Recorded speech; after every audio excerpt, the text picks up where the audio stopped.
I received the certified letter on a Tuesday afternoon in November, sitting alone at my kitchen table eating cold leftover pasta. The return address was from a law firm in New York I had never heard of. Inside was a single page that changed everything I thought I understood about my future. A technology corporation had settled a patent infringement lawsuit. The UX interface I designed 5 years ago for a startup that folded the one my mother once called a complete waste of your graphic design degree had been quietly stolen by a major software company and built into 3 of their flagship products. I was the original creator of record. The settlement figure, after legal fees, was $1,800,000. I sat at that kitchen table for a long time. Outside, someone was mowing a lawn. A dog was barking 2 apartments over. Everything felt completely ordinary, and yet nothing would ever be ordinary again. But before I called a single attorney, before I signed a single document, I needed to answer one question that had been living quietly inside my chest for years. The question was simple. If I was truly falling, who in my family would catch me? I am 31 years old. I have spent most of those years being the designated disappointment. My mother built her entire identity around appearances, the right neighborhood, the right charity committee, the right daughter. That right daughter was my older sister, who had a corner office downtown and a husband who wore a blazer to the grocery store. I was the younger one who dropped a finance degree to study graphic design, who freelanced from coffee shops, who drove a 2012 Honda Civic with a cracked dashboard. I was the one my mother introduced at parties by saying, with a practiced smile, "This is my younger daughter, she does computer stuff." My brother, 2 years younger than me, had married a woman named Terry. I had only met Terry a handful of times at family gatherings. She was quiet in the way that people are quiet when they have learned that speaking up costs more than staying still. She worked nights at a shipping warehouse and had put herself through 2 years of community college while raising her younger siblings after her parents split. My family mostly ignored her. My mother once described her, within earshot of everyone at Thanksgiving, as a little rough around the edges. What I knew about Terry was that she always remembered my birthday without Facebook prompting her, and that she had the particular stillness of someone who had survived a great deal by observing carefully and asking for very little. I opened my social media account. I typed the post carefully. "Hey everyone, I hate to put this out here, but I'm in a tough situation. I was in a minor car accident this afternoon and I'm at Riverside Community Hospital getting checked out.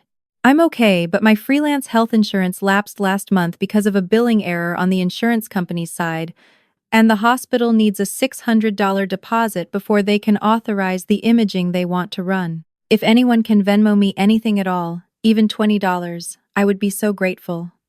I'll pay everyone back by the end of the month, I promise." I put my phone face down on the table and I waited. My older sister responded in 41 minutes. She did not send money. She sent a link to a consumer advocacy article about appealing insurance denials, followed by a message that read, "Hospitals have financial hardship programs. You should really ask at the billing desk. Also, just a gentle thought, you might want to look into getting more comprehensive coverage. Love you, but I have the Harrington pitch deck tomorrow morning and I'm completely underwater right now." I stared at the screen for a long moment. My mother called 8 minutes after that. I answered, already bracing. She did not ask which hospital I was at. She did not ask whether I was in pain. The first thing she said, in the voice she reserved for inconveniences, was, "I really hope you're not going to make this into a whole thing, sweetheart. I have the Whitmore Gala Committee coming over Friday and I'm absolutely buried this week. Your sister mentioned you let your health insurance lapse again. This is exactly what I mean when I say you need to think more practically about your choices. You cannot keep freelancing indefinitely and expect people to cover for you every time something goes sideways." "Mom," I said, keeping my voice level, "I am in the hospital. I understand that. I'm not saying your situation isn't difficult. I'm saying you put yourself in this position. I cannot be your safety net every single time something goes wrong in your life. I raised both of you with the same opportunities. You made different choices." She had not offered a single dollar. She had not asked for the room number. I held the phone against my ear and listened to her breathe, and I felt something in my chest go very, very quiet. "Figure it out," she said, not unkindly, the way someone says it when they have already decided the matter is closed. "You always do." I have to get back to my seating chart. Call me when you're home safe. The line went dead. I was sitting in my own kitchen. I was completely healthy, but something cracked open in me anyway. My phone rang again at 11:14 that night. Not a text, a call. The caller ID read Terry Brothers' wife. I stared at the screen, genuinely confused, because I had not told her specifically. When I answered, her voice came immediately, urgent and breathless. Are you okay? I saw your post about Riverside Community. I just got off my double shift and I borrowed my coworker's charger. My phone died around 9 and I missed it. Are you still there? I'm in the parking lot off the main entrance. A nurse at the ER desk said she didn't have anyone admitted under your name and I didn't know if maybe they had you under a different wing. Just tell me where you are. I could not speak for a moment. She had driven 40 minutes after a double shift, in the middle of the night, to a hospital parking lot, asking a nurse at the ER desk for my room. I have $340 in cash, she continued. Tips from a catering job I picked up last weekend. I already asked the charge nurse if they can accept a partial payment on a deposit and she said yes, as long as you can cover the rest within 30 days. So if you need me to go to the desk right now, Terry, I said. Just tell me which entrance. Terry. Stop. I pressed my hand flat against the table. I need to tell you something, and I need you to know that I am so sorry before I say it. There was a pause. I'm not at the hospital, I said. I'm home. I'm not hurt. The post wasn't real. I was testing my family to see who would show up. And I didn't think about you. And I'm sorry. I never expected you to. She was quiet for a moment. Long enough that I was afraid she had hung up. Then she said, Are you safe? Yes. Another pause. I heard the ambient sound of a parking lot, an automatic door somewhere, a car engine idling. Then she said, slowly, Your family didn't come, did they? It was not a question. No, I said. She was quiet again. When she spoke, her voice had settled into something careful and honest. I've known for a long time what kind of family you were dealing with. Your brother is better than he used to be. But they taught all of you, that some people are worth showing up for and some people aren't. And you were always in the second category. That's not right. You never deserved that. I sat down on my kitchen floor. Come meet me for coffee tomorrow, she said. There's a diner near the warehouse. They have really good pie. She was already in a booth when I arrived the next morning, still wearing her fleece from work over a floral blouse, a mug of black coffee in front of her. She looked tired, the specific way people look tired when they've been doing it for a long time and have simply learned to carry it. She told me things I hadn't known. She told me that my grandmother, my father's mother, who passed away 3 years ago, had sent me letters every birthday from the time I turned 16. Long letters, with money tucked inside. She told me that last spring, while helping my mother clear out a storage closet before a renovation, she had found a shoebox behind the Christmas decorations. 14 envelopes, rubber banded together, still sealed. My grandmother's handwriting on each one. My name on each one. She had told my brother. He said she was making something out of nothing, and to stay out of family business. I looked at my coffee cup for a long moment. She died thinking I never wrote back, I said. Terry wrapped both hands around her mug and nodded. She didn't try to soften it. The holiday dinner my mother hosted that December was exactly what it always was. A performance. My older sister arrived in a new dress. My brother sat beside my mother and laughed at her jokes. Terry sat quietly at the far end of the table, cutting food into small pieces for my niece, not speaking unless someone addressed her directly. After the dishes were cleared, my mother set a manila folder on the table with the deliberate placement of someone who had been planning this moment. There's some family business we should take care of while everyone's here, she said. Your grandmother's property on Elmwood Drive. My grandmother had left me a small house in her will. She left it to me specifically, by name, with a handwritten note to the estate attorney, explaining why. I knew the neighborhood modest when she bought it in the 70s, transformed now by the county's approval of a new regional medical complex. I had looked it up 2 weeks earlier, quietly, while organizing my own finances ahead of the settlement. The assessed value of the lot was $3.7 million. My mother folded her hands over the folder. Practically speaking, you're not in a position to maintain a property like that. Your sister's firm can handle the sale and manage things properly if we consolidate it into a family trust. It just makes the most sense for everyone. She slid the folder toward me. I opened it. Inside was a quitclaim deed, prepared by my sister's real estate attorney, transferring full ownership of the Elmwood property into a trust registered under my mother's name. There was a clause near the bottom, in smaller text, that terminated any future legal claim I could make against the property in perpetuity. "I'd like a few days to read through this," I said. My mother's smile held steady. "There's nothing complicated in there." "I'm sure," I said pleasantly. "I'd still like a few days." Something shifted in the temperature of the room by 1 precise degree. Under the table, I felt a hand brush briefly against my knee, a single light touch, and then gone. I glanced sideways. Terry was looking at her plate. "Take the week," my mother said.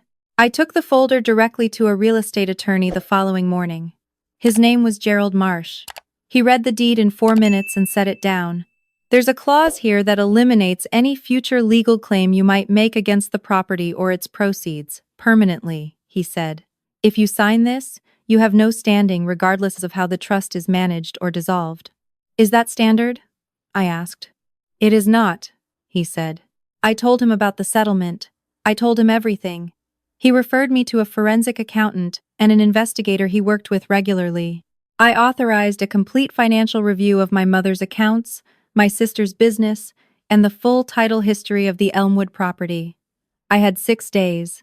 The findings came back in 4. My sister's real estate business, which she described at every family gathering as absolutely thriving, had not closed a single commission-generating deal in 15 months. She had taken out 3 personal loans totaling nearly $200,000. 7 credit cards, all at their limits. Her waterfront apartment was 2 months behind on rent and had an active notice to vacate. She had posted a photograph of that apartment's view just 3 weeks earlier with the caption, "Grateful for this life." The acquisition director at Riverside Health Systems had contacted her firm the previous April, having found her name in a county property search connected to my grandmother's estate. They offered $3.2 million for the Elmwood lot. My sister told them she was the family's designated real estate representative and that she would be in touch.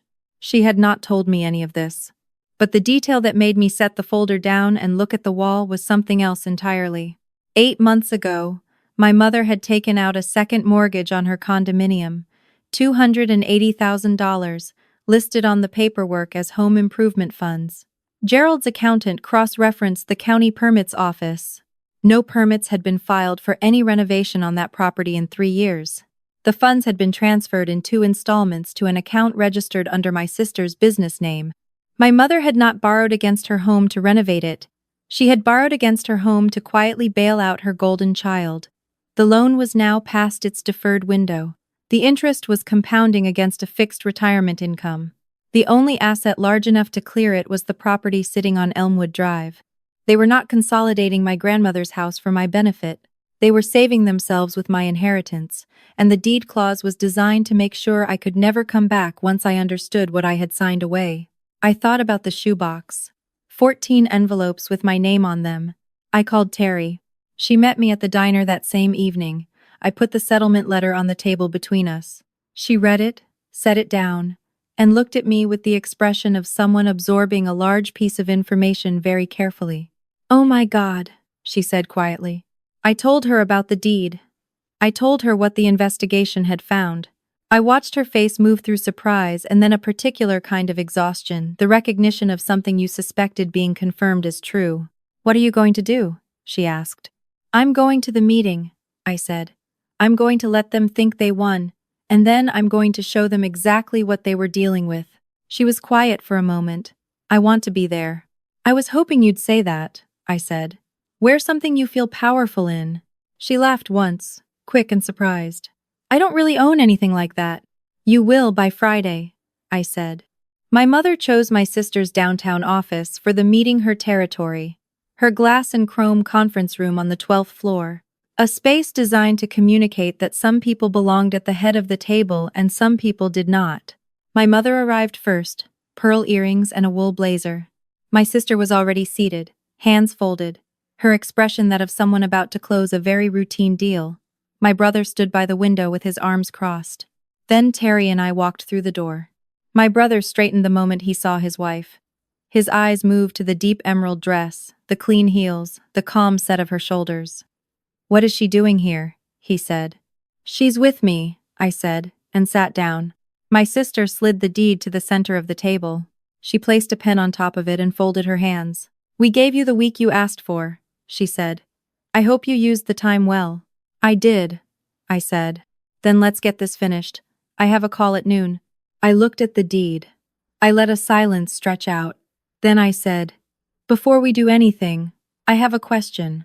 What is the name of the acquisition director at Riverside Health Systems?" The reaction came a half-second too late to look natural.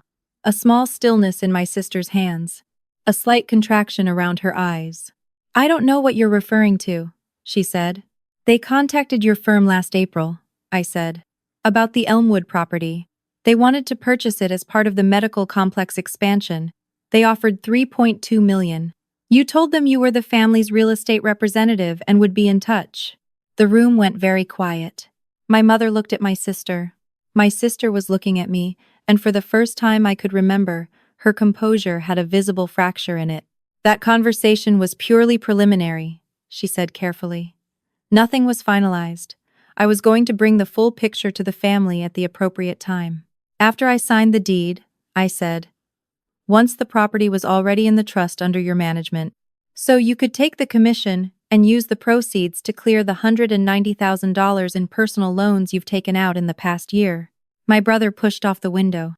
"That is a serious accusation," he said. "It's a documented fact," I said. I opened my folder and placed the forensic accounting summary on the table. "Your sister's business has been insolvent for over a year. 7 maxed credit cards, 3 personal loans. An active notice to vacate from her landlord? I have all of it." My sister's face had gone the particular shade of pale that comes from being completely and publicly caught. My mother's voice was very controlled. "I don't know where you're getting this information, but I will not sit here and watch you come in with fabricated—" I placed the second document on the table. "The second mortgage. This is the lien filed against your condominium," I said. $280,000, taken out 8 months ago, transferred directly to your daughter's business account. There was no renovation. The loan is currently accruing penalty interest on a fixed retirement income you cannot sustain. The only asset large enough to resolve it is the property you just asked me to sign away." I looked at my mother steadily. "You weren't helping me consolidate my inheritance. You needed it to survive." My mother stood up. Her chair scraped against the floor. "You had us investigated," she said, and the way she said it made it sound like the crime was mine. "I had my grandmother's house protected," I said. "That property should have been in the family trust from the beginning. She was sentimental and you were her favorite, and she made a decision that wasn't fair to everyone. She wrote me 14 letters," I said. My mother stopped. 14 birthday letters, with money inside each one. "She sent them every year from the time I was 16. You found them and you kept them in a shoebox in your storage closet, and she died believing I never wrote back." The room was completely silent. My brother turned slowly toward my mother. Something moved through his expression, not anger yet, but the beginning of understanding, which is sometimes worse. "Mom," he said. Just the word. My mother made a decision in the 3 seconds that followed. I watched her make it. She lifted her chin slightly. She chose to stand behind what she had done, rather than be diminished by it. "I was protecting this family," she said. "Your grandmother was filling your head with unrealistic ideas at a time when you were already making terrible choices. I didn't need her encouraging you. She was my grandmother," I said, "and she loved me. You took that from both of us." Terry's hands were flat on the table beside me. She did not move. "I am not signing the deed," I said. I called the acquisition director at Riverside Health Systems on Thursday morning and told him I was the sole legal owner and was prepared to negotiate directly. We reached an agreement yesterday afternoon. I placed the third document on the table. The property sold for $4,200,000.